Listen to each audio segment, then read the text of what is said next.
Okay then, so we got this little step just down in here, as you can see. And to be honest, it's very, very small. But the thing is, it's actually quite an important place, and we don't want to get any sink marks or anything else in there. So what we're going to do is a quick super glue filler job. But we're not just going to use neat super glue, because that's quite strong, it's quite harsh. And also the thing is, if you're using that, what can happen is it can go underneath, track along and fog and things like that. So what we're going to do down in here, we've just got some talcum powder. We've got a little lid. And obviously we've got some CA glue, all right? So all we're going to do is we're going to take a tiny little bit of it. And to be honest, we are just talking tiny amounts required here. So I'm just going to use a cocktail stick to sort of decant a couple of drops, because you're really not going to need much in this at all. All right, so that's just down in there. Let me just pop the lid on before we have a horrendous accident. Okay, so that's there. So what we're going to do is just going to grab a little bit of talc. So this is literally just talcum powder, bathroom talcum powder, and we're just going to make this into a bit of a cement, for want of a better word. Now the idea is that this will dissolve into this. It will keep it quite pliable as well. It won't dry as quick. And the idea is you just make it into a paste, as you can see, just like this.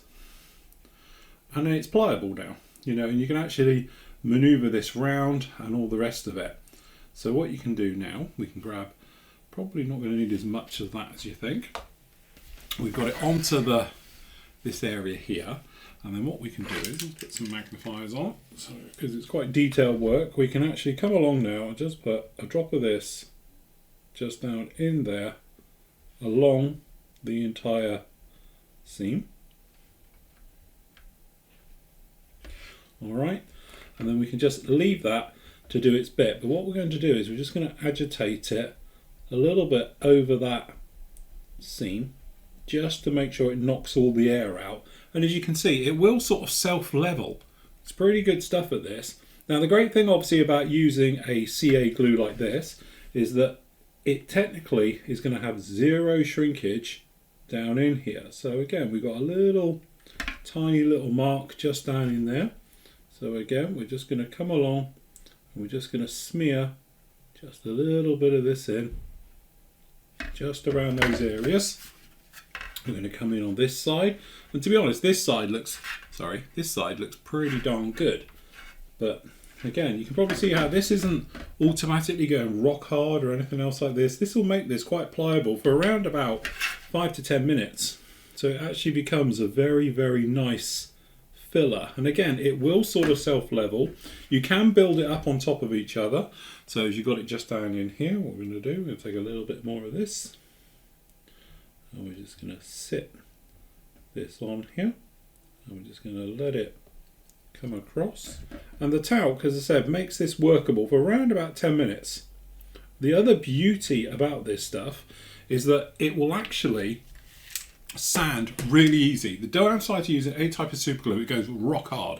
So if you're trying to sand it, you need to really get through that one. Because it's got the talc in there now, the molecular structure's not as bound together as tightly as if it would be, because it technically, super glue, when it goes off, turns to resin and it's a solid lump. This has got those particles in there, so when it dries, it will enable it to be sanded very, very smoothly. So if you've got small little tiny jobs like this, it's better to do it just with something like this. The great thing is zero shrinkage, and that's the beauty about using this as a filler. It's not so good for big areas and, you know, big jobs and things like that, especially if you need to do clean up and all those things. But for a small little tiny job like this, it'll be absolutely fantastic. We can get in there with a little skinny stick, give it a quick sand in around about an hour's time, and it will blend beautifully. Then if you want to afterwards, you come along with any type of your normal sort of Mr. Surfaces to make sure there's no imperfections.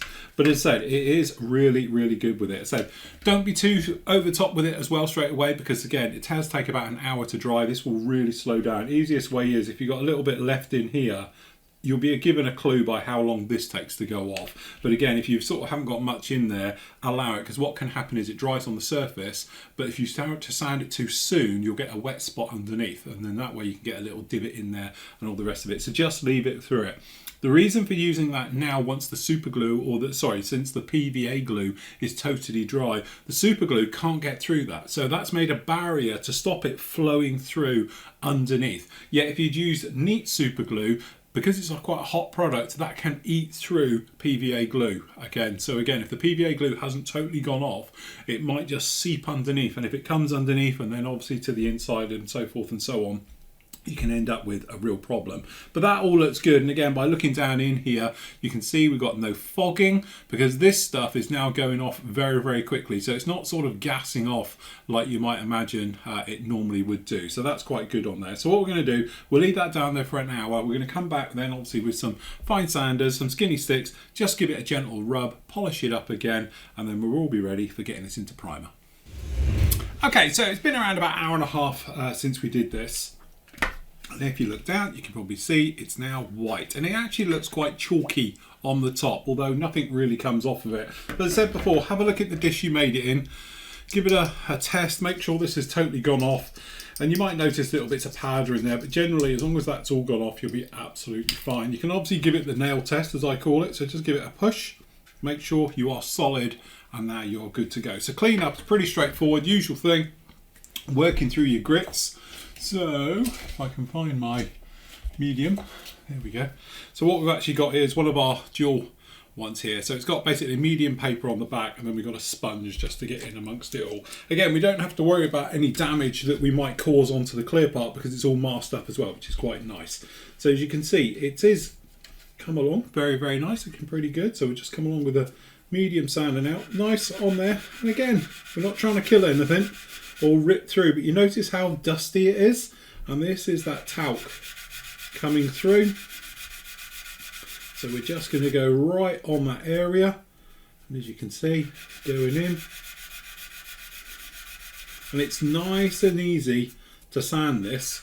It's not a hard surface to sand, because this is where the talc has done its bit, and it's got in there. And it just makes things a lot easier. You can see this dust is actually talcum powder and obviously super glue mix. So it's nice and straightforward, where if this had been technically the other, just super glue, you know it'd be rock hard, very, very difficult to sand, but it's blending in there very nicely. So we just work our way around the sides.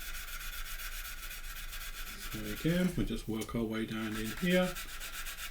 And onto our side bit, and again, like everything, we might lose a smidgen of detail, but it'd be quite easy to pop those details back all within riveting tools and things.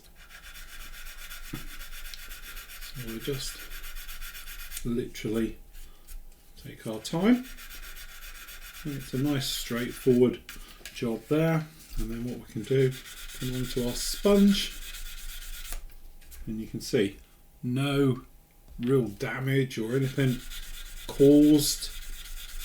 So we can just give this a nice little sand.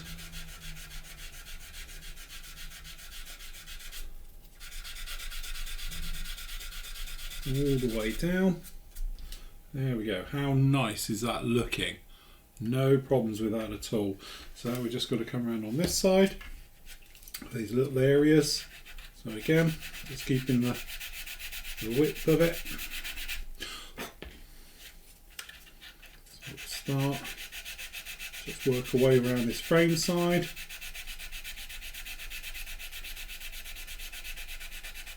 Get that all in. And again, we're not ripping our way through it or anything else like that. We're just literally removing material that's too much.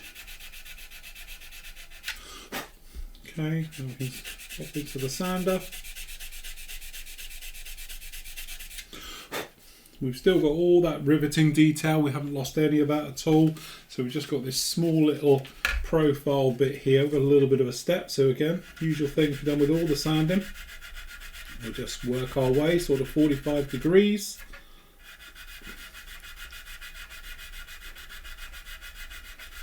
And we'll just sand that little profile out, just like that, in with our sander. Wet our finger just to get all the dusty bits off, and there we go, absolutely clean. no problem. And the great thing is we don't have to worry about any sink mark in this whatsoever. So it's filled that little gap. It's a perfectly blended area into all of this now. So as you say, it's straightforward. Whereas before, obviously, you'd be running that risk of now, if you use Mr. Surfacer, having to keep an eye, perhaps a little rub, little thing, little rub. So it might take just a few more minutes to knock this up, but it's a one and done process. It's absolutely great. So from that type of filler work, it's really easy and straightforward to do. Very old school. It's nothing new about this particular technique. And then sometimes the old ones are the gold ones, because they are some of the best ones out there. They've been proven and tested time and time again. And this is a classic example of an old skill coming in, being used just like that. So there we go. With all of that done, what we're going to do now is get it into primer.